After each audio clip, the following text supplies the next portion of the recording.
Raheem, can you hear us? Yes, I can hear y'all.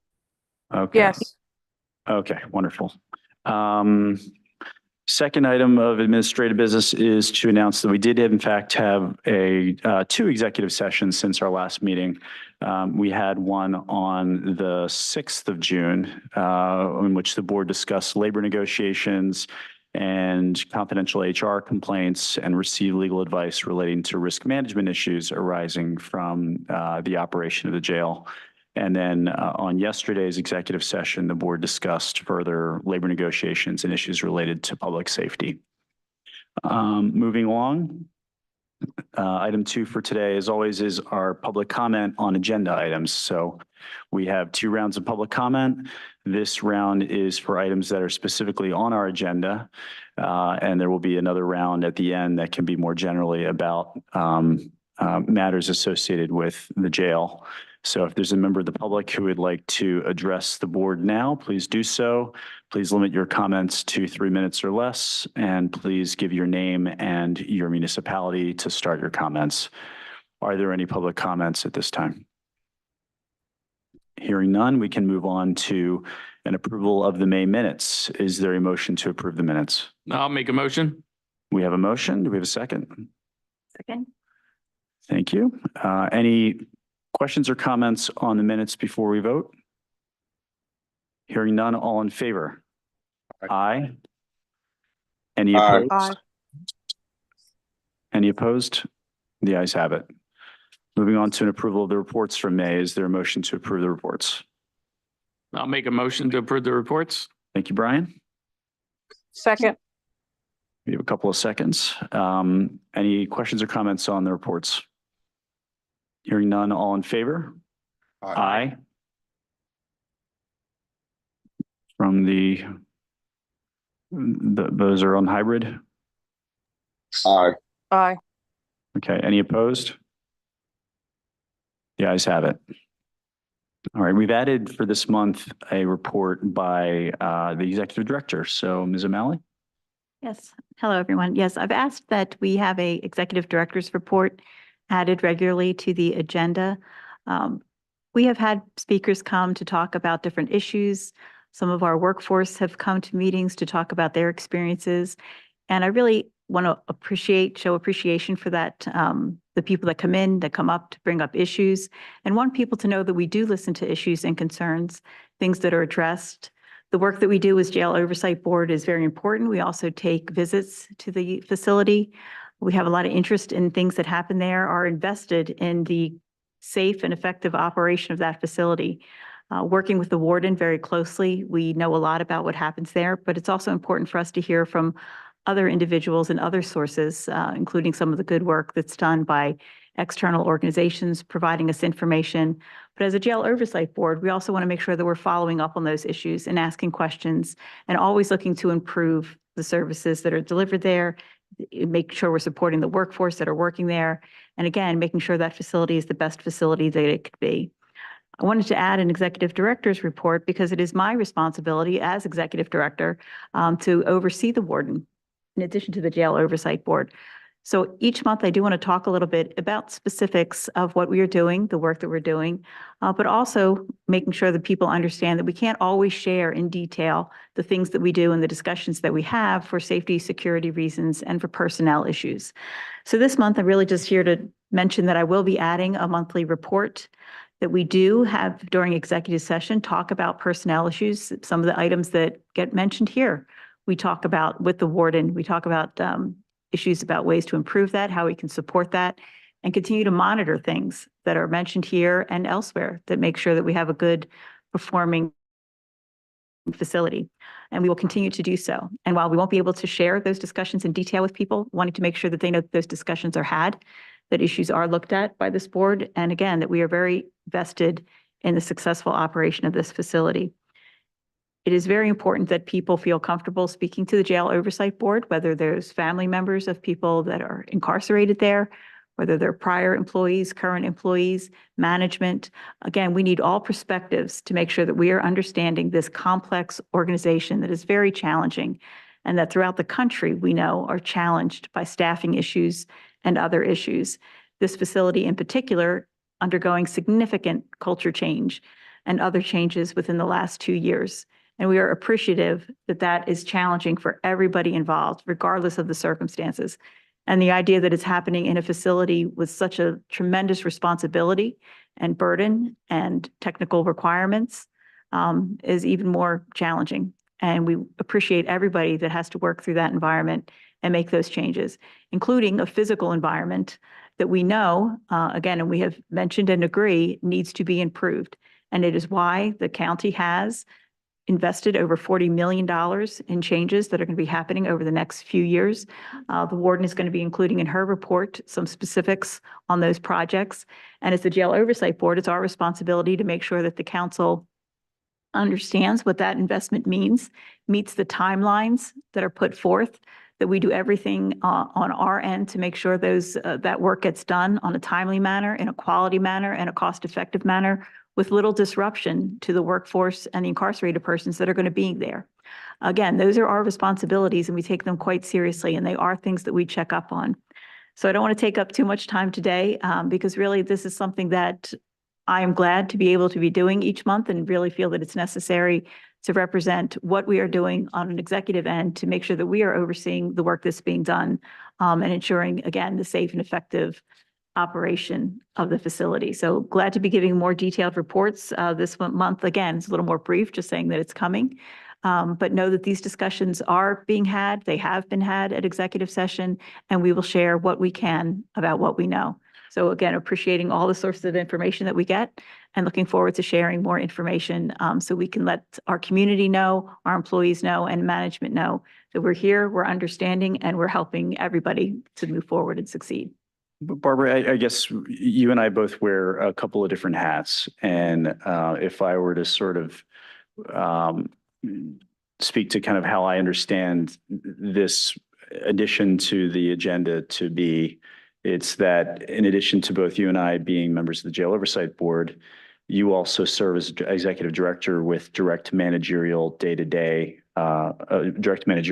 role with regards to the jail, the warden, and her staff. And so I think what I'm hearing you say in terms of the purpose of this is to offer from that perspective, right? From the day-to-day managerial perspective, issues that arise to speak from a process perspective in terms of how those issues get dealt with, whether it's capital projects or personnel or what have you, that there is a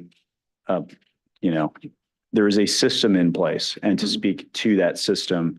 And as you said, in ways that have to be perhaps less in detail than some might want. But the reality is that when you're talking about personnel matters, you have issues of, personal privacy. And when you're talking about a jail, you have issues related to public safety and security. Yes. And that means for a public meeting, your report sometimes will necessarily have to be somewhat general in nature for that reason, but that to speak from that sort of day-to-day managerial oversight role, that's separate and distinct from what the Jail Oversight Board has in terms of oversight. Yes, exactly. And I would say further, some of the other departments and responsibilities that I have include working with human resources and public works and purchasing and procurement, as well as things like our social services. So when there are challenges that might arise at a facility that involve any of those departments, it is my responsibility, not as just the Jail Oversight Board member, but as a county executive director, to make sure that I'm paving the way and seeing that those relationships are built, that those barriers are being broken down, and that we're getting that work done. So that's the perspective I want to bring on some of the issues I hear about, is how at a county level as executive director, I can help work through those challenges and be very clear about what they might be. Yeah, the jail doesn't work in a vacuum, right? And so a lot of things we talk about require supported purchasing or from capital projects or from, and that's where you can provide a particular insight that no one else really can. Right. So that's all I have for today, but we'll have more thoughtful and meaningful updates in the future. All right. Thank you, Director O'Malley. Moving on to the Warden's report. Warden Williams.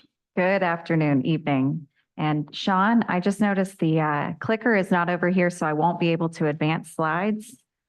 Yeah, I'm gonna follow along. Okay, thank you. And as a point of order, typically the deputy warden's report is provided by Deputy Warden Daley Fally.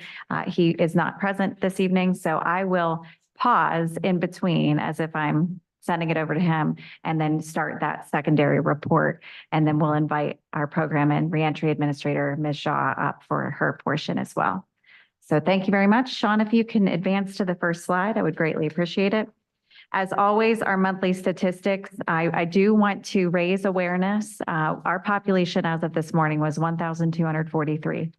And while I can't say that that is the highest population number since I have been warden at this facility, it is very close. And we have continued to be on an upward trend for our population. We were hovering around 1,100 for a time period, and now we've been staying pretty positively over 1,200. Warden, and there is sort of a seasonality of jail population, right? I mean, I don't know how much to ascribe to that, but as you get into the summer months, that is typically where we see somewhat of an upward trend. Is that fair? That's characteristic of most agencies. And usually we anecdotally describe this as most of us as humans are more dormant or inactive during the colder weather months, and we are more active in the warmer weather months. And so I think that also goes with the other jurisdictions that are involved as well within this. So we are definitely, this is not uncharacteristic. Each year we would see a rise, but it is trending on the higher end in terms of population since my being appointed to this position. Our weekender program, we had 10 participants. Last month was 12. 9 of the 10, I'm sorry, it should actually be 12 in both. So 12 participants this last month, 9 out of the 12 were first timers, 3 were female. We had 590 commitments this past month with 569 discharges. You can see the list of the recreation that was modified for the population. And we do communicate those more routinely on a weekly basis to the Jail Oversight Board to ensure that that information is being shared. The majority was a tier recreation. 7 Alpha was the unit that was most impacted in the month of May. We did have one major incident where an incarcerated individual was sent to off-site treatment at the hospital that was required due to lacerations on their face. They were admitted, treated, and discharged the next day. That case was additionally referred to CID for criminal prosecution. So our point in time, our gender population trends, as well as the pretrial, again, these are not changing. We still remain a largely pretrial facility, which is pretty common in county correction agencies. Though I did start to inquire with some of my peers, and 88% pretrial is of the higher end, actually. A lot of agencies were reporting numbers closer to 75%, with the remainder being sentenced. We can advance to the next one. Again, you can see our age population trends. Those have stayed pretty stable, as well as our race or ethnicity population trends for the facility. And these are, again, a point in time census snapshot. We always use the first of the month at 1,200 hours so that we're at least objectively reviewing the population at a similar time across the board. For our behavioral health statistics, I will probably stop including all of the months moving forward and just do a few months at a time, just so that you can see the trends. And we have been having recent discussions related to the behavioral health population. So I did want to point out that we saw a pretty significant increase in those that are diagnosed with severe mental illness or serious mental illness, also known as SMI. In the previous month, we had 360 patients. This month, 414. And so the expression or severity of mental health concerns with our population has increased in the last month. And the population has definitely struggled with that. We do not have enough services in the agency truly to meet the demand related to mental health concerns of that severe expression. Is a pretty meaningful increase, right? I mean, yes. If you go to January, you had 334 and you're up to 414. And as you said, the population overall has gone up, but percentage of the inmate population, going from 28 to near 33.5%. Again, that's a pretty meaningful uptick, both in the absolute number and in the percentage. Absolutely, this was one of the reasons why I wanted to include the full year, at least for this calendar month. And so I may be including more. It will depend where we trend next month, but wanted to highlight the changes that we do see in the institution because they may be significant, not just statistically, but we may see that expressed in other manners. Warden, if I could just offer a thought, maybe it is helpful to have both sort of the recent trends, but also some point of reference to, further in the past. So I don't know if you have these numbers for like 2023 in totality, or I don't know, something that kind of gives a sense of like where the larger trends are going. It's just a thought. I'm sorry, I didn't mean to cut you No, off. that's fine. I would love to, because I think data can be very important. But we redefined in this calendar year because we were trying to really nail down mental health concerns. Any mental illness versus serious or severe mental illness is different. And we were not tracking the difference between that. We have started that this calendar year. And so moving forward, we will have that. We thought this would be particularly significant when we talk about the Restoration of Competency Program and the work that's being done. So as we're hopefully seeking funding from the Pennsylvania Department of Human Services at the state level, we want to be able to show truly why the resources are needed at this agency. And so I can see if we can do it kind of after the fact, but it is not readily available at this time.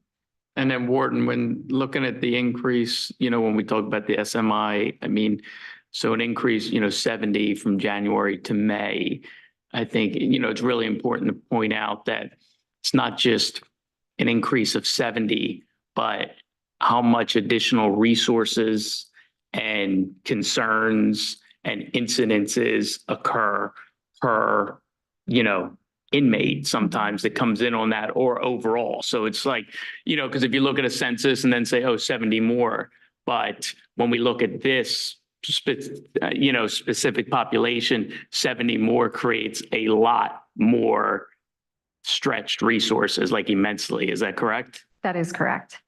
And, each person in general, whether they have an expression of mental illness or not, is going to require resources dedicated to them.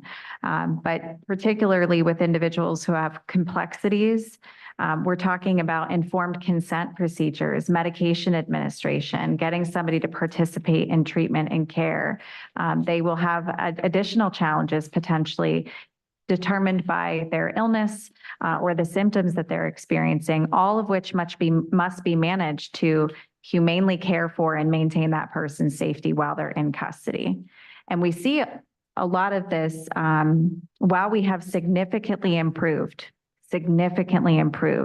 any of the issues of court transport, either through video court or to physical court locations. We are still seeing persons with severe mental illness who are unable or unwilling to participate in those procedures. And we did have our highest month for video court most recently, where we had 4 individuals refuse. And so there's so many different compounding things that may not be really thought of when we just show numbers, but it is a lot. It's a lot of work. Or just one other number that looks a little, it kind of jumps off the page, is the number of visits by psychology in May. Is that right? Yes. And so I'm checking. We did have some staffing transitions, which significantly impacted that. But I noticed that as well. So I appreciate you pointing it out. For those that may not be able to see the screen very clearly, we had a drop of nearly 1,000 contacts from April to May. And they reported they double checked those numbers as well. And on same thing right above it is for April and May, see 0 inductions on MAT. Is there a specific reason? Was there a staffing reason, or was it just inmates that were coming in were not eligible? No, so I discussed this last month, but it may not have committed or perhaps I didn't expand upon it enough to really make it as meaningful. WellPath lost the certification for a CLIA waiver, and that has impacted the capacity to complete the on-site diagnostic testing in order to appropriately induct. There was a clerical error in which the waiver was not reapplied for timely. And we have partnered with another agency because this is still unresolved to be able to complete that moving forward, but that has not started yet. So that is significant. It is also directly in violation of what we have hoped and committed to do at the agency in terms of expanding services. For restoration of competency, Sean, if you could advance. You can see, so again, we had some transitional changes. Dr. Khan is no longer with us, neither the psychologist that was with RTC. Both had moved on to other employment opportunities and we're still recruiting for those positions. So Maureen Graham and Michelle Greer have been the team of two managing this program without any sacrifice in quality to the clients. And so I need to reassert that. And I included, though I didn't tell them I was going to do it in advance, Dr. Mark, who services the agency through pretrial services. He does a lot of the competency evaluations as an extension of the courts. He sent this to many stakeholders, indicating that he saw his first restored to competency individual from the George W. Hill program yesterday.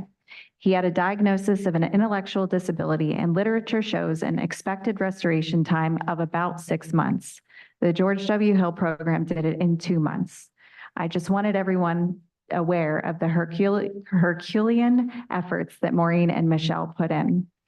And this is more significant because it is likely not known by most people that Norristown State Hospital or many state hospitals typically refuse individuals who have intellectual disabilities or diagnosis of autism spectrum disorder or TBIs, traumatic brain injuries. And when those persons can't be served at hospitals, state hospitals, they cannot progress throughout their criminal justice adjudication process. They simply remain incarcerated. And this individual who met the criteria and the staff was willing to exhaust every effort to restore this individual to competency so that they could progress. He had been denied multiple times from Norristown State Hospital. And so I wanted to make sure that that information was shared because that is truly extraordinary. And I'm very proud of the staff for their commitment in making sure that that person received services. And we were very fortunate that it was also very successful. We have 3 patients that are enrolled in full programming in the restoration of competency program and 6 other that are in partial services. And so that might be maintenance because they've returned to Norristown, or we're in early engagement because we've just received the order at the 402 committing them to a restoration program, but 3 that are totally enrolled. We have had 1 graduation, which occurred on June 7th since our last meeting, and you can see class 0424B. They were sworn in on Friday by the Honorable Judge Stephanie Klein. And we have our next graduation. It was previously scheduled for July 5th, but due to the holiday and scheduling with judges, we're trying to get somebody to cover, and we will likely be hosting that graduation on July 3rd. We are recruiting for our next class to begin on June 24th. We wanted to make sure that we shout out our employees of the month, of which we have 3. Roger Joseph, who is employed by Viapath, and he serves as an intelligence analyst for us, which is an extraordinarily important position. Lynn Milano, who is a registered nurse who works on night shift and ends up doing multiple jobs throughout the evening because our staffing levels are a little bit different than daylight shift. So she has definitely worked with a multitude of departments and carried more than what is typically assigned to one person. And Damon Lodeholt, who is one of the instructors within our training academy, who's continued to work with the major and the other instructor to advance that program, the curriculum. They recently submitted all of the documents for the Pennsylvania Department of Corrections to recertify our basic training academy, and we're just awaiting a response to see what the outcome of that is, but we're feeling very confident. Aramark and dietary services. I felt this was significant to bring up because we've been in the last month receiving more significant or the presence of additional complaints from both the population as well as employees related to food availability or portion size or the lack of variety of the menu. And so I wanted to make sure that we gave some time during this meeting to talk about that. In the positive news, we have our Into Work program, which is that training certification program for incarcerated individuals who can get certified for ServSafe and can carry on that certification in the community and hopefully apply that to future employment opportunities. A new class of 10 students is beginning on Thursday, June 13th. In terms of those challenges, so it's important to acknowledge what happens and that sometimes those complaints are very valid. The food is safe and it is, able to be consumed by every person, but the portions have been off at times. We have had to modify the diet from what's on the posted menu more times than I think we wish that we would. It's important to note this is not the fault of the employees who work locally at the institution, but they absolutely bear the brunt of the complaints because they're the persons who are perceived to be in control of being able to resolve this. The fact of the matter is the kitchen was identified years ago as requiring a full renovation, and we've still not started that, and we don't have a projected start date. We have had equipment failing with more regularity in the kitchen, and that is why there would be a modification to a diet, or why we see similar items such as casseroles, pasta dishes, things made with beans that might be served regularly, because that is able to be produced en masse by the equipment that currently operates and exists in the kitchen. We work to replace the equipment, repair it as it continues to fail. Some requires we need to get it out of there and replace it with pretty high costs associated to it. And so we may need to come forward at the Jail Oversight Board and discuss that through the full lens of how does that impact the future plans of the kitchen renovation to make sure that we're not purchasing something that would not work in those future plans. But that is something that we are definitely struggling with in the institution as it relates to food. We are increasing efficiency, or at least that's the desired goal and hope in our payroll system. So it may not be known to many people, but in April of 22, George W. Hill was one of the first county departments that began utilizing UKG and Kronos for timekeeping purposes. It's my understanding the health department also made that transition within the last year, and I'm unclear if any other departments have as well. Over the last approximate 2 months, we've been working to increase efficiency with records and processing of payroll to reduce the burden of paper forms, so that we can be more timely, we make sure that we're addressing each item, and that we can be more sustainable as a county without utilizing paper resources. Working to automate processes of vacation selection and identify any other areas of opportunity as we're going through and kind of continuously checking or auditing. Several departments are assisting in the piloting or testing of different features that are available within UKG.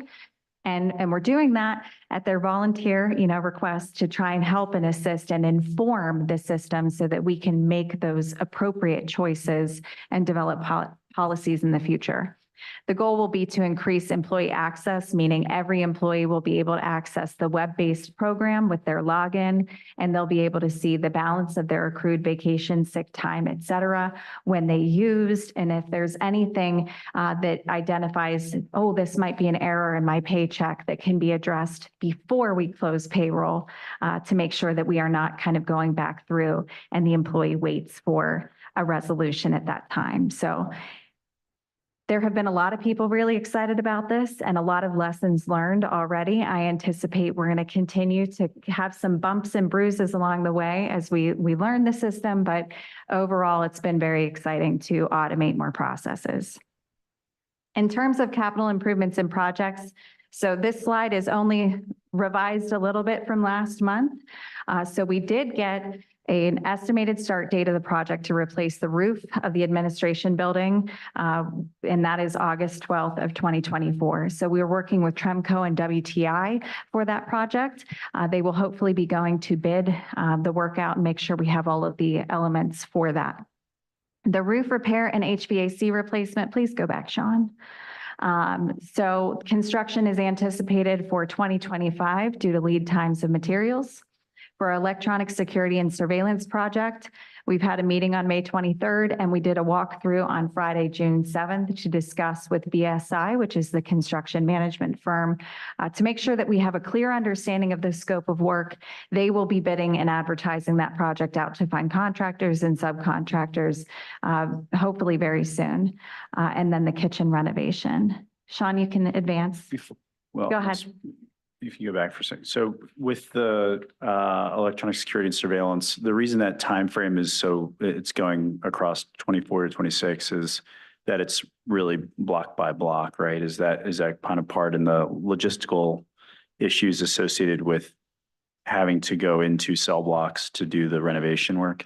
Yes. So we're working with the organization, and electronic security and surveillance doesn't maybe sound as involved as it is. This is where we're replacing locks. We're making repairs to showers and doing a recoating with an antimicrobial surface. We are doing camera installation. We are redoing the control rooms. I mean, this is something that is really, really involved, and ideally we'll be able to vacate an entire housing unit at a time to complete the work fully. And I don't want to say we'll have a brand new unit, because we will not. There will still need to be repairs or work done in those spaces, but we would be converting a unit at a time. And so that is correct. We have to phase that project, and it's anticipated that that's the length of time it will take. HVAC. This has been another source of, I think, valid complaints again. And I think it's important that we acknowledge that. So as the temperatures are climbing outside, our units, which are well beyond life and nearly obsolete, the parts are very difficult to obtain or replace or repair. We're struggling. And so it's important to note that each housing unit has two different HVAC units with two different compressors. And so if one compressor fails, the unit is still operating. So there is still air conditioning. It is just not effective, or as effective as it would be if both compressors were working. Throughout the institution, there is not a single area where we don't have at least one compressor working. But it has climbed in several different housing units to what I would say are warmer, higher temperatures, meaning the low 80s. Now, we monitor this. I've defined warmer temperatures as meaning something above 75 degrees. We work to increase airflow with industrial fans, leaving the recreation door to the yard open so that there's outdoor air coming in, though that doesn't always help. Increasing ice being sent to the unit, hydration, recreation, increased monitoring rounds from the staff. Healthcare department reviews individuals who might have medical conditions that would be exacerbated by heat or higher temperatures. And so it has been a challenge. We're open to moving the population to housing units that are in better operation, but with a growing population of incarcerated individuals, that's not always going to be an option for us. We work to seek funding through County Council to make sure that those repairs happen. We're seeking quotes and utilizing our contracted service agent, which is Elliott Lewis right now. Thank goodness for them. They've been so responsive to our agency and have assisted us through some really difficult challenges. Because while it's not a requirement to have air conditioning in correctional facilities, we are an agency that does have it.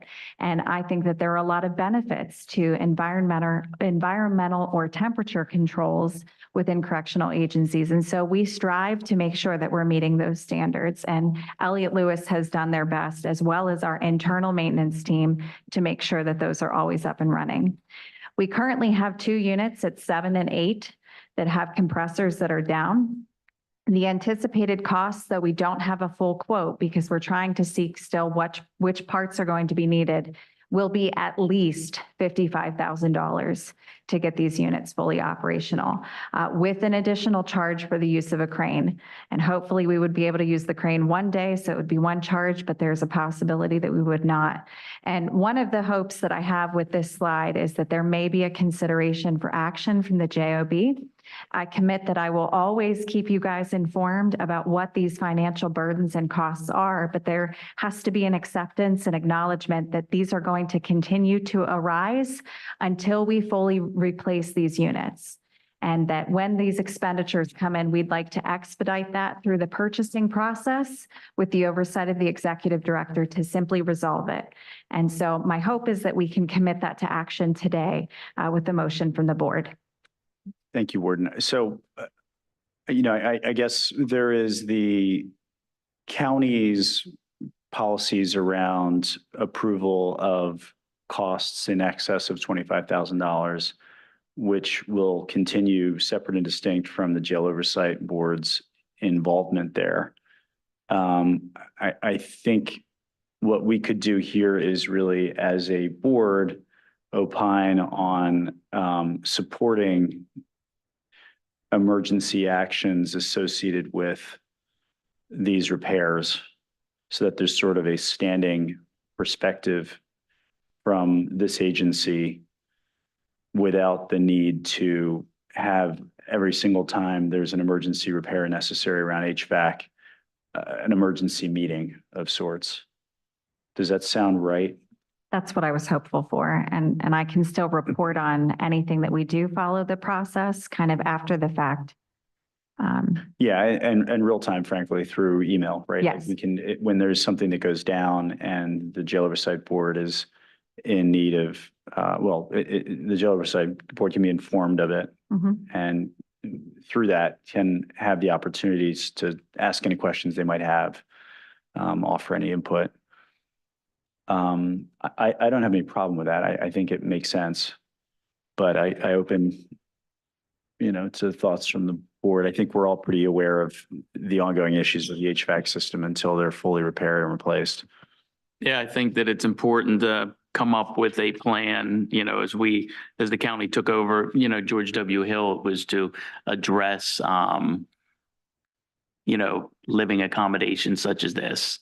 And if we know that this is a continued issue and we're in mid-June, what's the, waiting another month when something breaks down or this and that. So I think coming up with a solution, a full support to anything to expedite this, because the reality is, as you said, is we have HVAC there and it's our responsibility to, keep it running or keep it maintenance. And that's the reality of it right here. So yeah, fully support to come up with, some kind of plan that could expedite on our end and get things done quicker, since this is going to be a continued issue.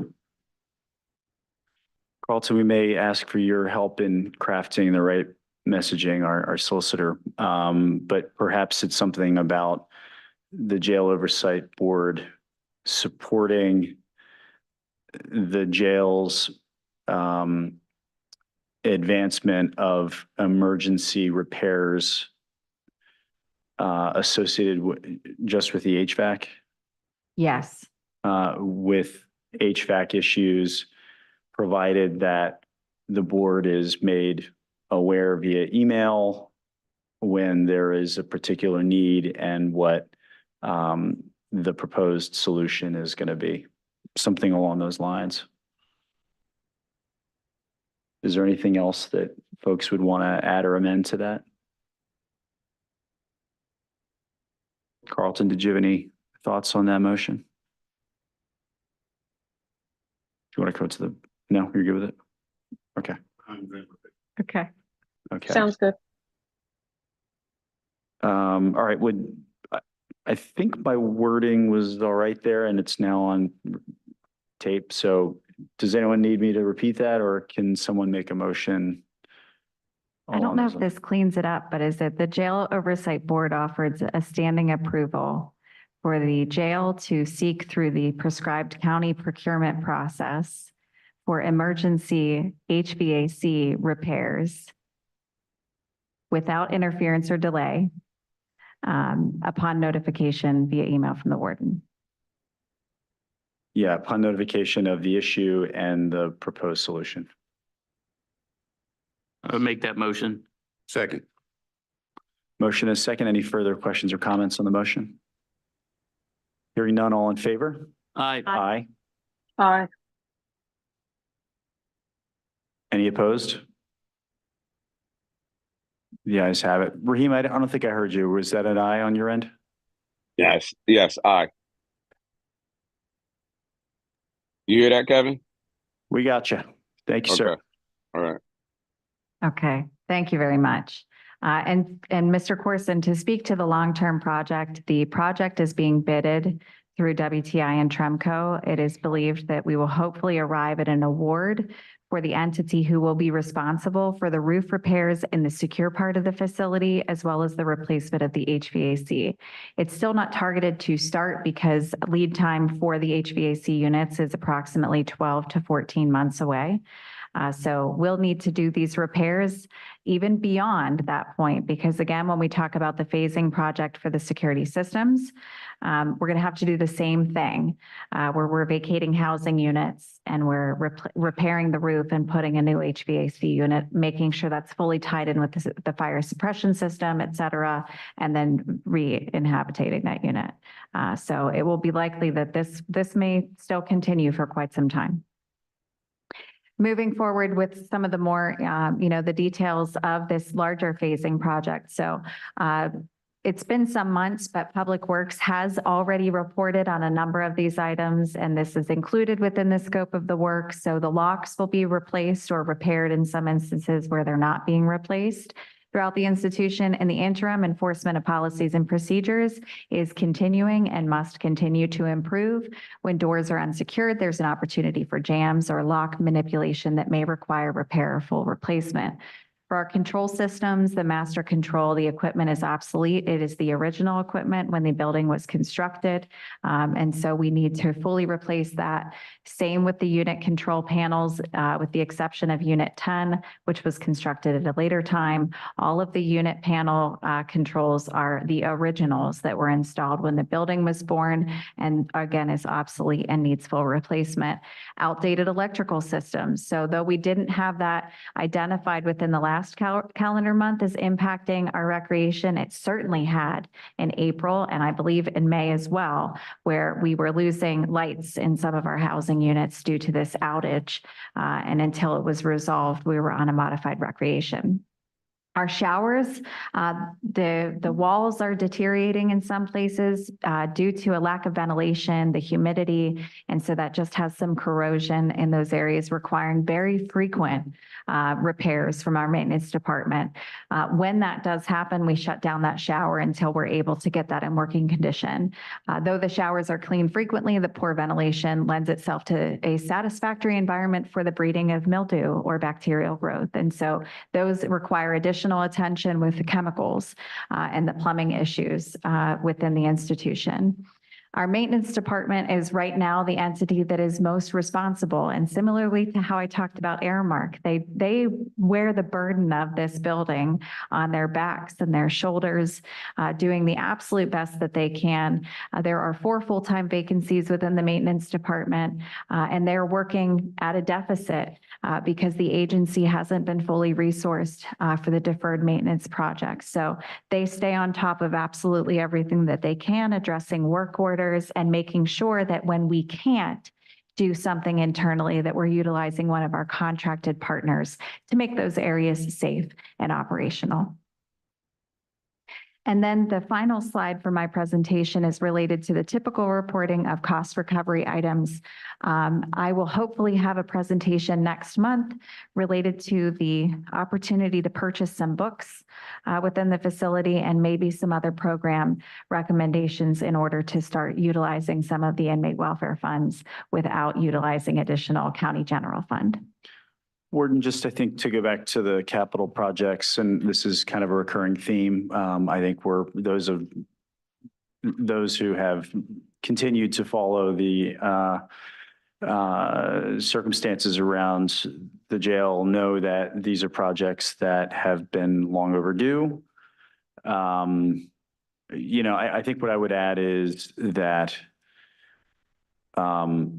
importantly, the county's bond issuance was successful this past month. And so the resources for at least this year's portion of the spending is now in hand. What I'd also say is that the fact that there has been this underinvestment in the jail is replicated in other facets of county infrastructure. And so, nobody really operates in a vacuum.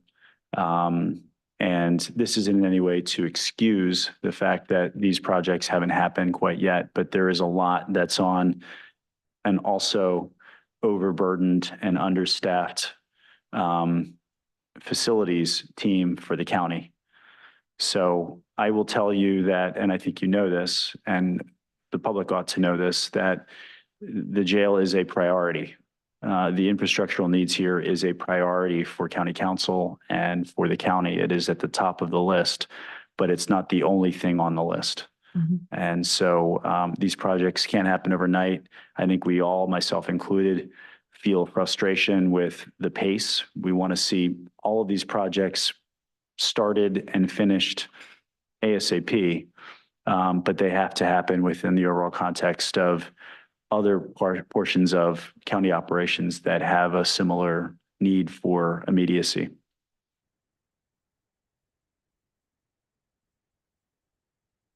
Any other questions or comments for that portion? I did want to ask about the kitchen. Are there any other options? So whether that's maybe temporary things that come on site instead of the internal kitchen, or delivery, or certain things, is there any other options with regard to kitchen? Not that we've been able to procure by contract at this time.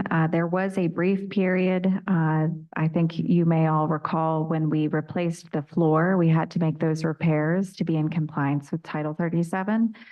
We had what I refer to as boxed meals that were pre-made, shipped into the institution.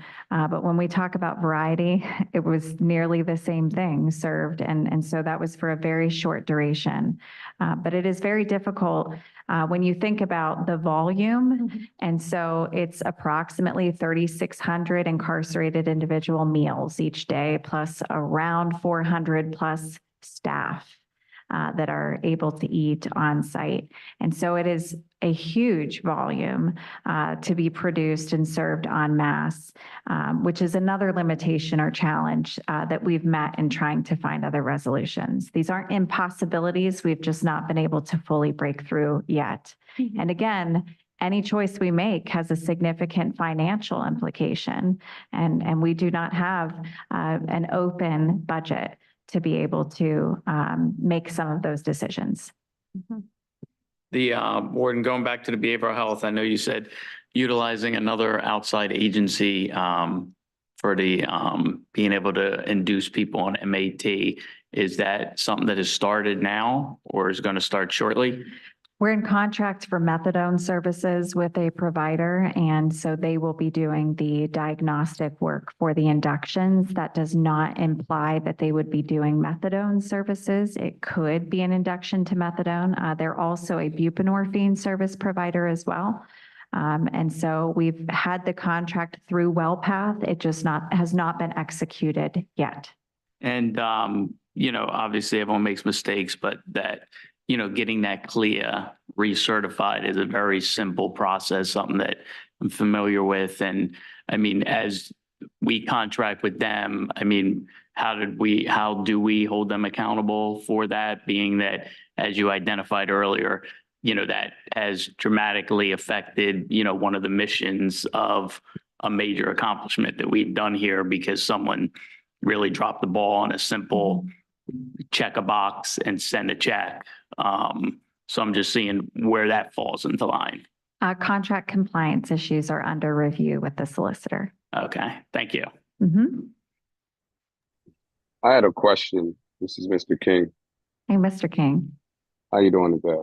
So, I have to concur about what Kevin is saying. Um, when we took over this jail, as the county has, we knew there was a lot of work. And I'm sure when you took this job, you knew it was a lot of work as well.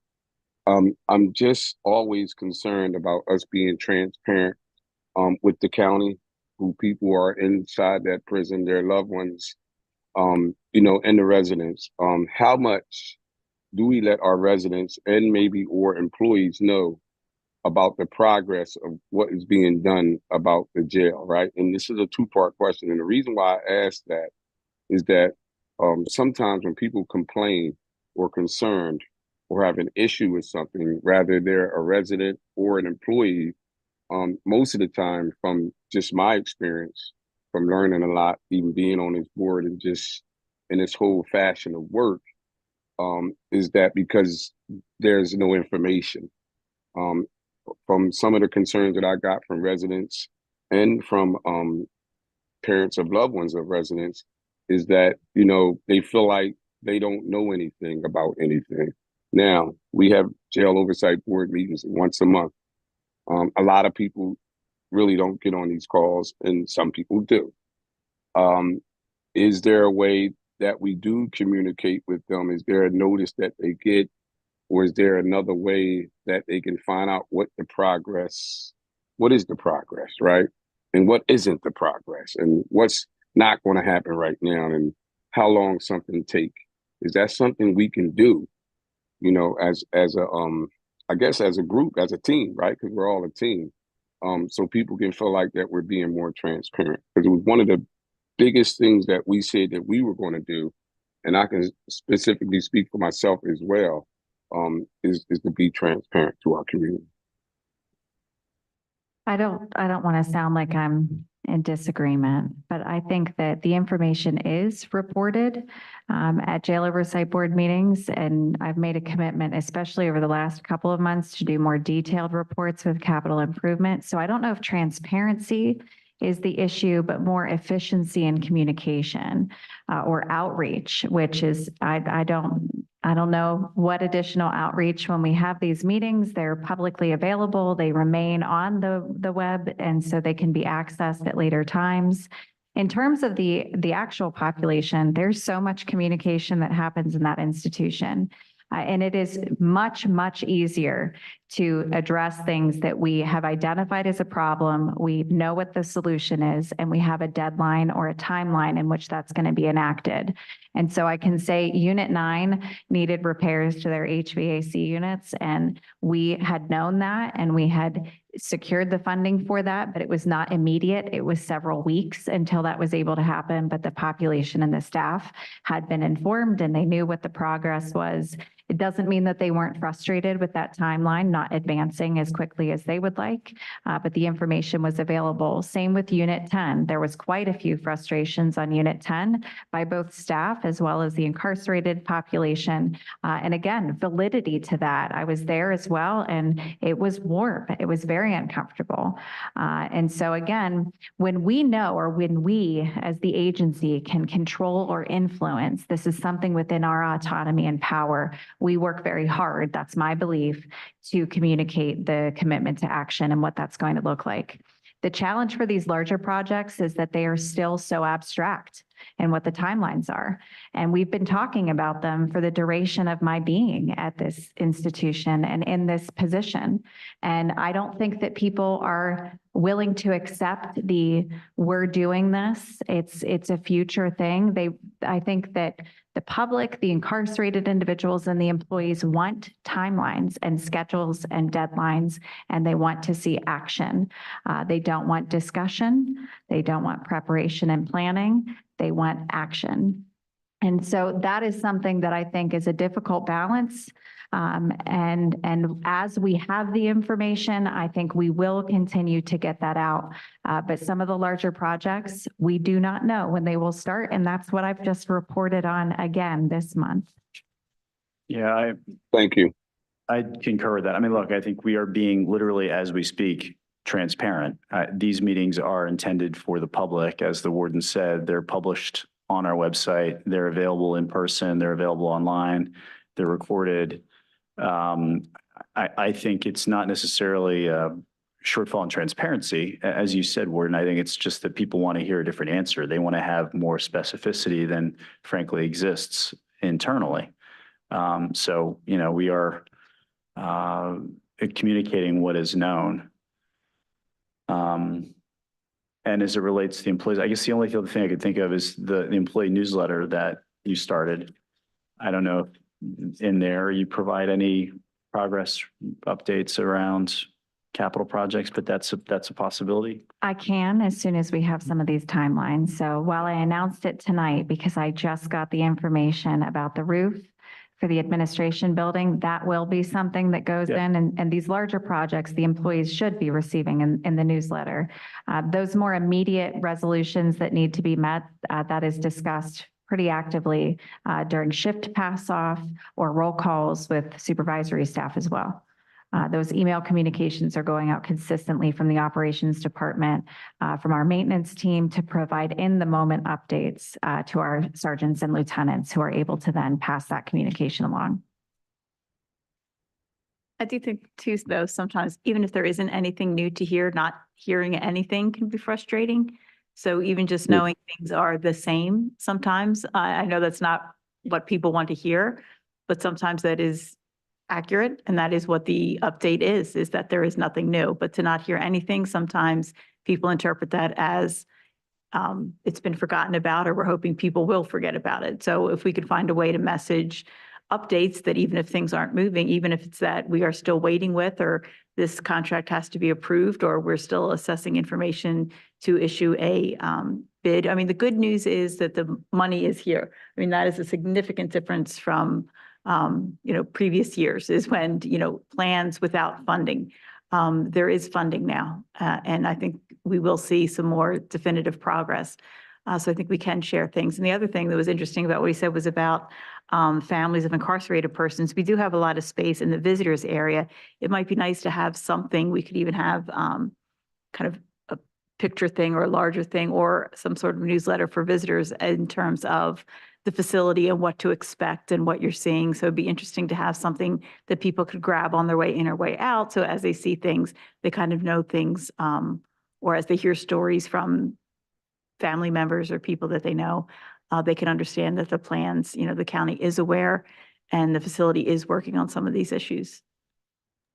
I appreciate that, Madam Executive. You kind of opened that up a little different than I could explain. And that really was kind of my suggestion. And I'm just saying, Kevin, I'm not trying to say that we aren't transparent. I'm only speaking from a perspective on the other side in somebody else's shoes. And if I don't get an answer, if I don't know something, or if I'm not sure, even if the answer is something that I don't want, I think if I hear something, it's going to make me feel better.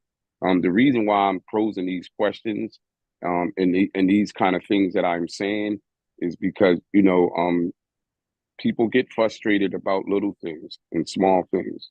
And these are just some suggestions that I'm putting out there for myself, as I say, of someone who speaks to or know people or hear things from people that are affiliated with residents in the county of Delaware County Prison. So that's my intention.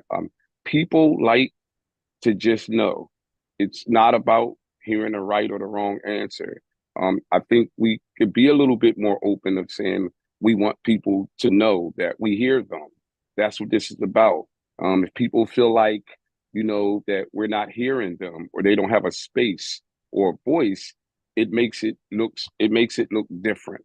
And that's really the purpose of me speaking out, and even more, and asking these questions, because we're a team and we want to see the county be successful. All of us on this call, on this Zoom right now, we and the people that are listening, we want the county jail to be successful, and it's a heavy job with a lot of heavy lifting. And I think everyone should collectively be all hands on deck for suggestions, opinions, and things that we hear that could help to make it better with just having the information. We don't have to verbally always say it. Sometimes doing, like Madam Executive said, just saying, listen, the date was such and such, such and such. It's still such and such, such and such. That would make me feel better. That would make me feel with some kind of I guess a good peaceful feeling that someone is thinking about it and it's always on their mind. And it doesn't mean that it's not on your mind because you didn't say anything. I'm just saying that we have to think a little outside the box and differently and have consideration of other people. That's really my position. Just thinking differently, that's all. Any other comments or questions from board members? I have a question related to the kitchen equipment and the cost of bringing it up to speed. And right now, having that limited diet could contribute to attitudes among the jail population, having the same thing or a limited selection daily. Would it be something that we might consider having the cost of that equipment being brought up to date, the payment for that taken from the inmate welfare fund short term? And when you have the cost approved in the capital budget by council, have the inmate welfare fund reimbursed? Is that viable? I don't think it's a question of lack of funds. I think it's a question of bandwidth to implement. And I think we have looked at use of inmate welfare funds for things, not necessarily specifically this, but there's some pretty strong limitations on what we can use inmate welfare funds for. And I believe when it comes to something along these lines where it's general infrastructure, the rules aren't in favor of it. So the most recent example is when we had the discussion of the augmented mattresses, meaning they were thicker, more firm, and had a more substantial pillow built in. And we were going to utilize Oversight Board, or I'm sorry, inmate welfare funds. And it was discussed and consulted with the legal team, and the determination was made that that was an obligation of county general fund. And so that was also voted on by the board, and the board did not support the use of inmate welfare funds as well. So there are limitations with the funding. And while it could likely be revisited, I think that the attorneys would probably need to spend some time researching the reimbursement, which was your recommendation. And I think, for just the sheriff's point, is there any solutions? Because I fully agree the fact that, as we're looking at 25, 26, and I know there's things that are out of our hands as, talking about that it's going to take time, but I absolutely concur that, when individuals are incarcerated and aren't getting the options that are posted or aren't getting certain sizes, for some individuals that, that can really cause, morale, which can cause, incidences, which can cause, the safety of staff and other inmates and everything like that. Some individual, sometimes it thinks something like that could be small, but it really can, really turn into something more. And just wondering any outside the box solutions, not on the spot right now, but just looking at that time frame from a 25, 26 that, we can kind of brainstorm, as we move forward. That's all. So without specificity, the plan is that we're going to identify equipment that is likely going to be used in the new kitchen and purchase it before the renovations start. But we need some review by BSI over the documents that have been identified for the project so that we can start doing that. The equipment that's failing right now, we are working to repair it. So I want to be clear that we are still doing things, but we may have something fail one day and then we have to modify that diet. And then we repair it and then 4 days later it fails again. And so we're in the kind of this cycle of doing the best that we can with the resources available. But we will need to present, as I had said, future funding requests that are not currently approved in our budget to be able to get us to where we need to be to more address these on a more long-term instead of reactive plan. So you're saying that even though the kitchen renovation there isn't a start point prior to 25, 26, there may be some equipment that will go into a renovated kitchen that we can buy in advance of that. It's potential, yeah, as long as the measurements and what, so I am not an electrician or a plumber, but as long as it's not going to overload whatever we presently have in place and it will work, then we would seek to probably get that in sooner rather than later. Anything else from the board? Okay, Ward. All right, Deputy Warden's report. So we want to welcome Case Manager Speed, who's a new addition. We are still seeking 3 case managers, a wellness instructor, and a volunteer coordinator. And our website is available for those persons to apply if they're interested. A relatively new development, which is an exciting one, is Narcotics Anonymous. We have always allowed and supported 12-step facilitation in the institution. It has predominantly been Alcoholics Anonymous that has been represented within the agency. And that's pretty characteristic of a lot of county correctional agencies, though I don't really know why it is difficult to get NA volunteers. And we have and started doing weekly groups in partnership with Delaware County NA hospitals and institutions. And in the month of May, we had 117 participants. And I'm probably going to quote this wrong. I should have written the number down, but I think that Alcoholics Anonymous had somewhere in the 40s, maybe 47. And so 117 for Narcotics Anonymous is really representative of what the present needs of the population are. So that was an exciting development and we're greatly appreciative. Were those unique individuals? Yeah. Or Well, no, they might have been repeat visitors, but it was 117 participants each for the weeks that we had. Patients. Mhm. Okay. Thank you for that clarity. So Pennsylvania Centers of Excellence, I'm sure that everybody on the board knows because this board was a huge advocate for the expansion of MOUD within the institution. But in 2016, Governor Tom Wolf introduced the concept of the Centers of Excellence for Opioid Use Disorder as a potential solution for the growing overdose crisis. Pennsylvania Department of Human Services selected 45 different centers. Delaware County has the AIDS Care Group and the American Treatment Network, who recently came to the institution, and we did have some collaborative meetings with them. If you can advance. So COEs are supposed to be very holistic in their approach, meaning it is essentially a one-stop shop, or could be, for individuals who have substance use disorders, maybe they have comorbidities of mental health concerns, and any of their physical health ailments could be serviced at the same treatment provider. So everybody's communicating as this team and taking care of the patient as they are getting to a healthier or less harmed place in their life. So the AIDS Care Group is a nonprofit organization, and they are one of the entities that provide this service. They do provide wraparound services for co-occurring disorder. I think it's probably not known by everybody because you may hear AIDS Care Group that you must have a diagnosis of, or that, you know, only persons who have HIV or AIDS would be served. And that's not true. They provide a whole multitude or continuum of care services within their agency. And they specialize as well in hepatitis C, mental illness, and opioid use disorders. So if we can move forward.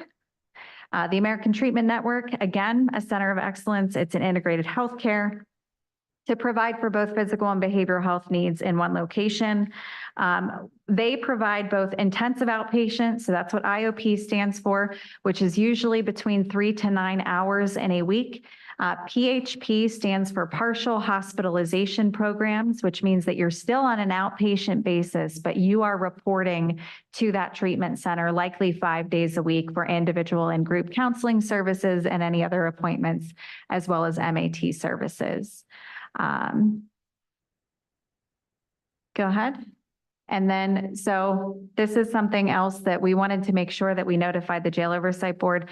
We are endeavoring to apply for as many grants as we can to help offset some of our operational costs and support the expansion of programs at the agency. So COSUP which is something that we have engaged in a number of different substance use grants.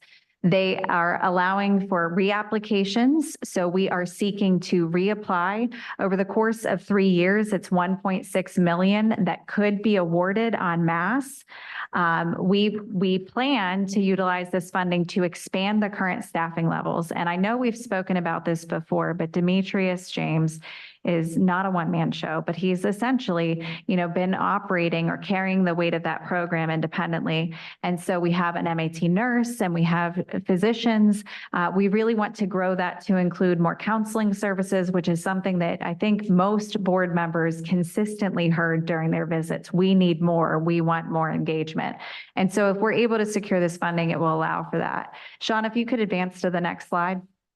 So this breaks down the total funding available, what the maximum award is for the 36-month project. It would begin October 1st of 2024. There is no county match required. We are not obligated to put up any funding for this. It would allow us to continue to do the work that we're doing. We've been working through Millennium Strategies, which is the consultant firm for grant procurement at the county level, to make sure that we are submitting everything timely, and the application would be due Monday, July 1st.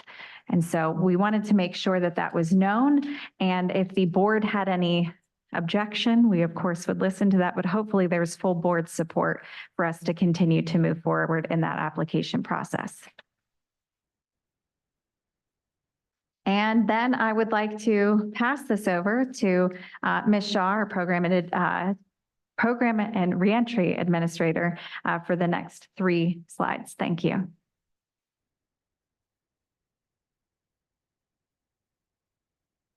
Thank you, Warden. Good evening, members of the board and the public. I will be sharing reentry updates. We are currently administering 2 grant-funded programs at the facility. The First Step program, which is a workforce development program, completed its 14th cohort on May 16th. 2 women successfully completed. Tuesday, May 28th, we began cohort 15. 8 participants signed up for the group, and currently 5 remain enrolled. And to follow up on May's meeting, members of the board were interested in recidivism rate for specific programs.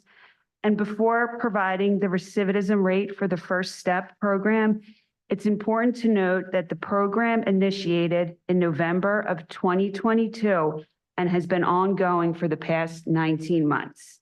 And with that being said, in 19 months, 71 participants successfully completed the program. 5 have returned to our custody and 58 have not returned. And 8 of the 71 have not yet been released from our custody.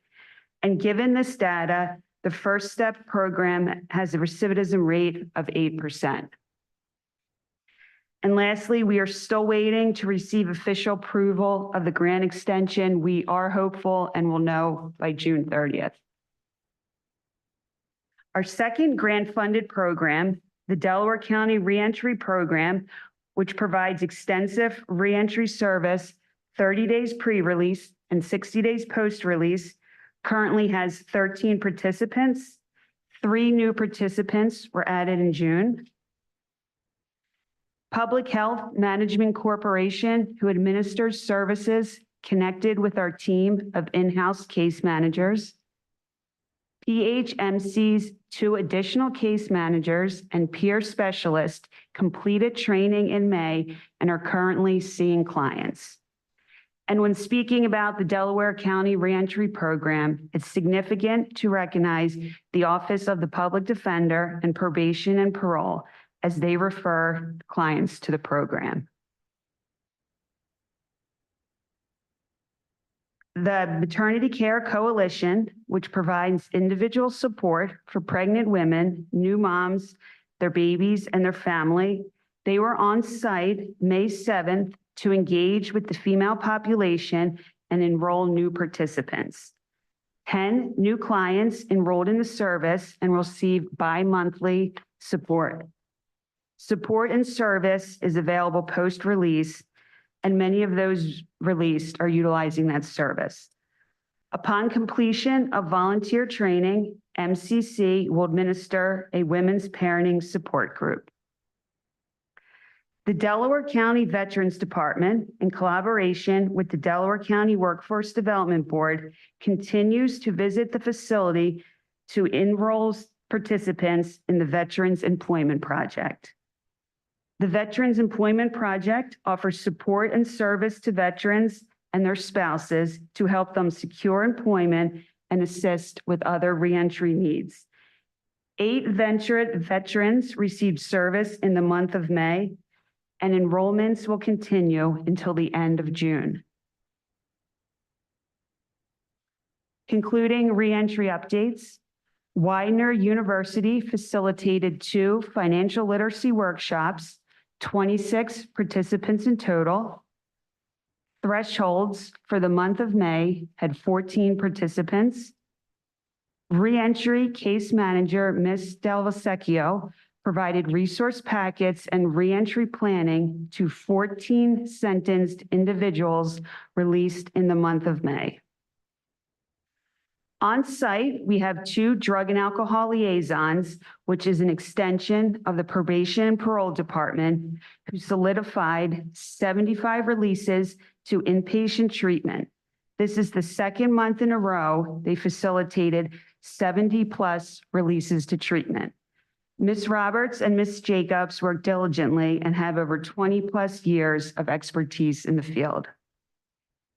And lastly, 215 electronic courses were completed on the Adivo education platform. Courses provide educational, vocational, rehabilitative curriculum, and users have the opportunity to learn at their own pace and have free access to the platform post-release. Thank you. Can I answer any questions? Thank you, Ms. Shaw. Thank you.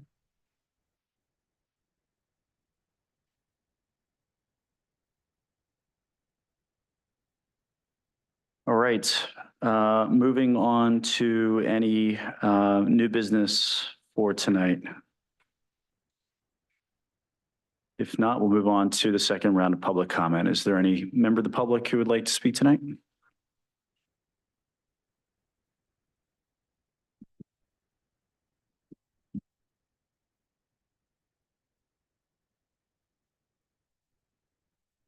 Good evening, Kimberly Brown, Cowan. I'm here today. I'm deeply concerned about the lack of transparency in these meetings. I've been faithfully attending the Jail Oversight Board meetings, seeking help and answers, but it feels like we're not getting the full picture. What's the point of having an Oversight Board meeting if all we get is a sanitized version of events? The warden comes in every month, gets a report, and makes everything looks perfect on the PowerPoint. She paints this rosy picture of the jail running smooth. Everyone is happy, but I'm here to tell you firsthand that's not reality. You're being sold a dream. And then there's Kelly Shaw reading from a script someone else clearly wrote for her. It doesn't inspire confidence. Kevin Madden just co-signed whatever the warden says, so that's no help. The board is supposed to provide oversight, so why aren't the board members' emails listed on the website? Right now, the only email listed only goes to Kevin Madden. That's not right. Shouldn't we be able to contact each of you directly? And shouldn't the oversight board meeting be making unannounced visits to the jail twice a year? How come you really know what's going on if you're only getting the warden spin? I urge you to take a step closer. Demanding more transparency. These meetings are supposed to be about accountability and not rubber stamping the status quo. The meeting has agenda, and I'm pretty sure there's more items should be added to the agenda, so therefore public comment can be made at the beginning.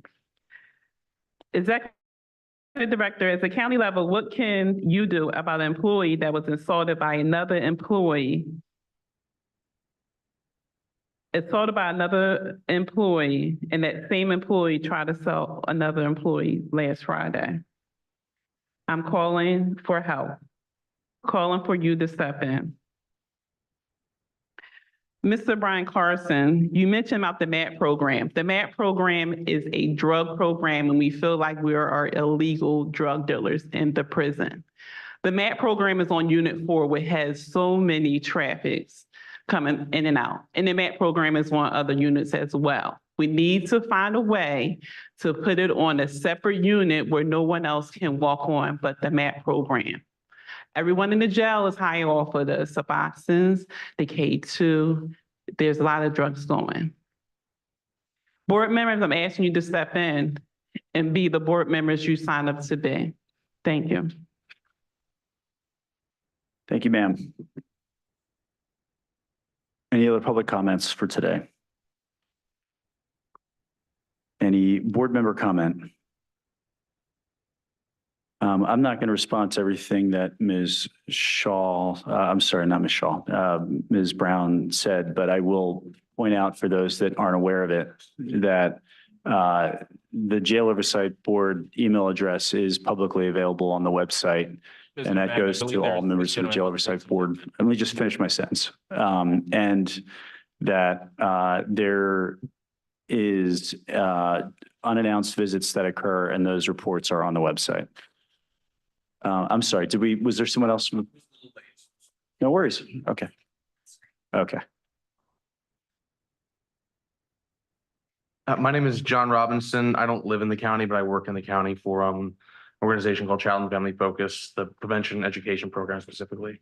And one of the things that I was hearing about, I heard a lot of discussion about transparency, and I actually think that all things considered, at least when I compare this, what goes on in this county compared to other counties, there's a pretty remarkable amount of transparency. Close to the mic. Close, okay, yeah. But I did hear someone say something about outreach. I don't remember who said it. Yeah, thank you. So I do think that there is something to be said for that, because even though we can find these meetings on the websites and stuff, I still think when I talk to people and they're like, oh, wait, you can actually watch this stuff, they get excited about the idea. But a lot of people seem like they still might not be aware of the fact that, these meetings exist. I've spectated a number of them online.